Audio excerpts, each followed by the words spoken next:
Nako po, eto maganda kong pag-usapan po at reaksyonan po mga kabida.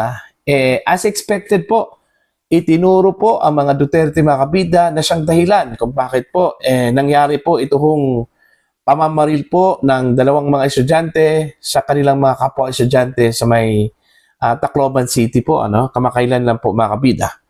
Okay? Dahil daw sa culture of violence na umiiral noong panahon po ni dating Pangulong Rodrigo Duterte bilang presidente po ng Pilipinas. Okay? Yung patayan, AJK, mga kabida, na nagbigay po ng inspirasyon sa mga bata. Okay? Na gumawa po ng karumal-dumal na krimen, mga kabida, ang tanong kasi dito, bakit ngayon lang? Kung panahon pa po ni Duterte po nagsimula ito, mga kabida, bakit ngayon lang? Okay? Kung na-inspired po ang mga kabataan po mga kabida na gumawa po ng krimen, bakit ngayon lang po, Okay? Meron ba kayong narinig nung panahon po ni Digong, na may bata na maril sa loob mismo ng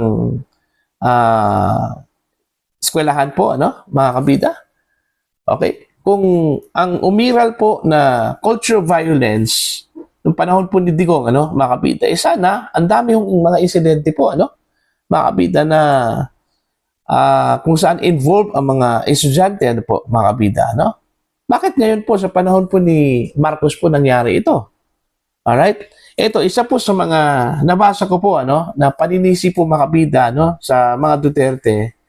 Ito hong post po ni Benji Jr. Contreras po, mga kabida. Ang sabi po niya dito, sino ba ang nagpalaganap ng culture of violence? Si Digong, walang ibang bukang bibig kundi patayan at karahasan at EJK habang silustay. Ang ibig sabihin po niya dito mga kabida, tinutukoy po niya dito, ito hong si Vice President Sara Duterte, ay nagbanta sa buhay ni PBBM, FL, meaning First Lady, at dating House Speaker Martin Romualdez, Tapos may gana pa si Lustay, isisi sa PBBM admin ang nangyari sa Tacloban. Ayun. So yun yung post po ni Benji Jr. Contreras po, mga kabida. At marami pa po, na nababasa ko po sa social media po mga kabida, na kung baga ang kanilang itinuro po mga kabida na siyang dahilan at nag-umpisa po kung bakit ganito po ang attitude po ng mga estudyante ay ang mga Duterte po, si dating Pangulong Duterte at even Vice President Sara Duterte po, mga kabida. Okay? Kayo, naniniwala ho ba kayo na sila po ang naging ugat dito, mga kabida? Ako, personally, hindi ho natin pwedeng isisi sa mga Duterte po, mga kabida, yung nangyari po ngayon. Kasi unang-una po, yung sinasabi ho nila mga kabida na culture of violence, okay, na ipinakita at ipinalagana po, ng dating administrasyon, mga kabida. Takot nga yung mga tao po noon, na humawak po ng baril. Diba? Nung panahon po ni Digong. At base po sa record po mga kabida, mas mababa po ang krimen nung panahon po ni Digong. Okay? Kaysa kasalukuyang administrasyon po, mga kabida. Although sinasabi po ng Department of Interior and Local Government na mas safe daw ang panahon ngayon, okay, para ho sa mga Pilipino, kaysa nung mga nagdaang mga panahon po, mga kabida. Hindi yan totoo. Kasi hindi yan ang nararamdaman po sa field, mga kabida. Hindi yan ang nararamdaman po ng taong bayan. O katulad na lang po sa nangyari doon ho sa San Jose National High School, sa Tacloban City. Okay? Dalawang mga estudyante na maril po sa kanilang kapwa mga estudyante. Given the fact na ang San Jose National High School paaralan po yun. Okay? Considered as one of the most safe places, mga kabida. Okay? Yun yung extension po ng bahay po natin, yung pamamahay po. Yung eskwelahan po mga kabida, So, kinukonsidera yan na pinaka-safe na lugar. Tapos meron pong ganun nangyari po, mga kabida. Diba? So, awkward masyado kung isisisi po natin doon ho sa previous administration yung nangyari po ngayon, mga kabida, dahil lang daw sa culture of violence na umiral nung panahon po ni Digong, ano? Mga kabida, ano po. Kung magso-survey po tayo ngayon, itatanong natin sa mga tao, okay, sino ba o ano bang administrasyon, okay, ang kanilang gusto po makabida in terms dun ho sa stability po ng peace and order. Di ba? Ang isasagot yan ng mga tao po makabida, nung panahon po ni Digong, ano? Okay? Marami ngang nakagusto po, ano, makabida sa pamamalakad po ni Digong, In fact, bago po bumaba sa pwesto si Digong, ano, mga kabida, napakataas po yung kanyang trust rating, ano, at approval rating po, ano, mga kabida. Isa sa pinakamataas po sa kasaysayan, ano, ng Pangulo po ng Pilipinas, ano po, mga kabida. Okay? Now, kung hindi po nagustuhan po ng mga Pilipino yung ginawa po ni Digong, bakit ang taas po ng kanyang exit rating po, mga kabida, no?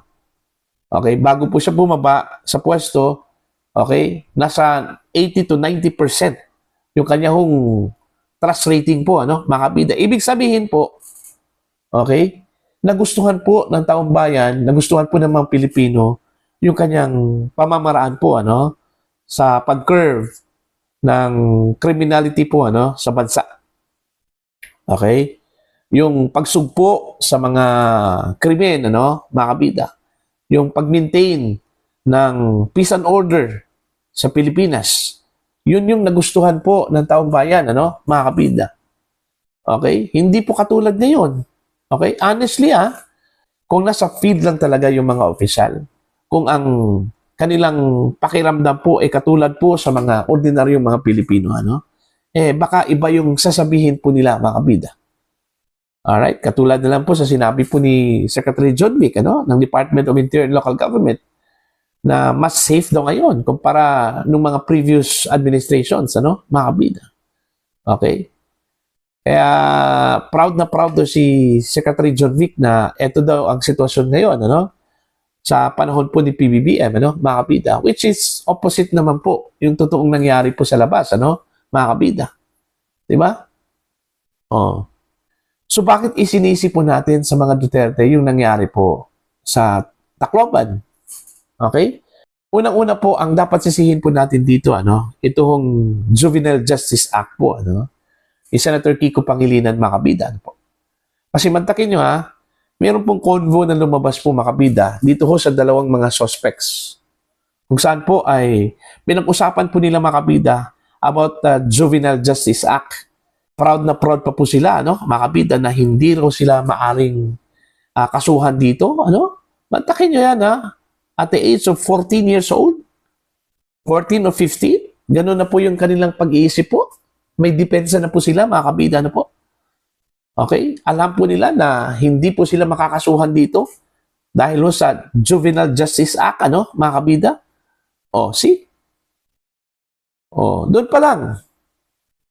I don't think na hindi po nila alam, okay, na masama yung pumatay. Okay? Meron na pong discernment na yung mga bata na yan, ano, mga kabida. Diba? Dahil sa batas na ito, yung mga bata po, mga kabida ngayon, mga minor de edad, may lakas ng loob, ano, mga kabida, na gumawa ng krimen. Kasi alam po nila na hindi sila mapaparusahan, hindi sila makukulong. Okay? Hindi katulad dun sa mga ordinary criminals, mga kabida, na kapag gumawa po ng paglabag sa batas, ano, okay, pumatay, okay, mang-rape, ano, mga kabida, hindi ho, makukulong po sila. Dito ho sa mga batang ito, proud na proud pa, no? Alam nila na hindi sila makukulong. Kaya madali lang po sa kanila gumawa po ng krimen. Okay? Because of that law, dahil sa batas na yun. Kaya nga, sa ngayon, dapat amyendahan na po yan, ano, mga kabida. Yung age po ng discernment po, ano, mga kabida. From 15, going 9 years old, ano, mga kabida. Okay? Although, ang sinuportahan po ngayon ng Philippine National Police ay itong pagbaba po, mga kabida, ng discernment age from 15 to 12. Pero para sa akin po, ano, mga kabida, dapat 9 pwede na. Kasi 9 years old ngayon, kung ikukumpara natin noon, ano, magkaiba po yung kanilang mindset. Okay? Dahil ho sa existing na mga technology po natin ngayon, ano, mga kabida. Kaya yung mga bata po, alam na po nila mga kabida kung ano po yung tama at alam nila kung ano po yung mali. Ano? At the age as early as 9 years old. Doon nga sa US yung discernment age po nila mga kabida is 9 years old Meron pong criminal liability po mga kabida, ano po? 9 years old. Pero dito sa atin, 15. Okay? Napakataas po. Kung tutuusin, ano, mga kabida. Kaya nga, ang mga bata, 15 and below, may gana hong gumawa po ng krimen because they know na hindi ho sila mapaparusahan because of that law. Yun dapat yung sisihin natin. Hindi ho mga Duterte. Okay? Kasi ang mga Duterte po, ipinatupad lang po nila kung ano po yung tama po, mga kabida, no? Para po sa mga Pilipino. O, di ba? Mas safe ang mga Pilipino, ayon po sa kanila, mga kabida, nung panahon ni Digong. Kasi nakakalakad po sila ng madaling araw, ng hating gabi, ano, mga kabida sa daan na walang nangyari po sa kanila, ano po. Okay? So ngayon, try nyo. Lakad kayo ng madaling araw, hindi kaya hating gabi. Tingnan natin kung makakauwi pa ba kayo, ano, mga kabida. Okay, madali lang po sabihin po, ano, mga kabida, ng mga opisyal po natin na hindi ho nagkaroon po ng exposure sa field, ano?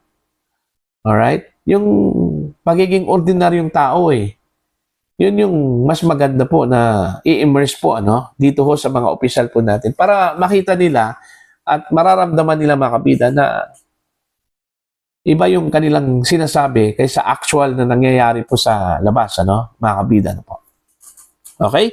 So, para po sa inyo, sang-ayon ba kayo dito sa paninisi po mga kabida, no, ng ilang mga individual dito ho sa mga Duterte dahil ho sa kanilang ipinairal po, ano, na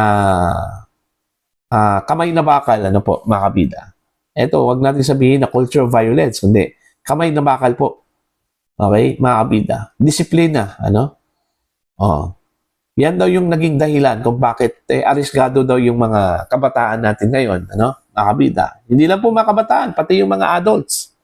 Gumawa ng krimen dahil sa ipinairal daw nung panahon po ni Digong, ano? Mga kabida, na culture of violence, ano po? Alright? Please comment down. Sa mga hindi pa po subscribe po sa channel, please subscribe. Just click the subscribe button, click the notification bell, click all para updated po kayo mga kabida sa aking mga uploads. Maraming salamat po sa inyo lahat.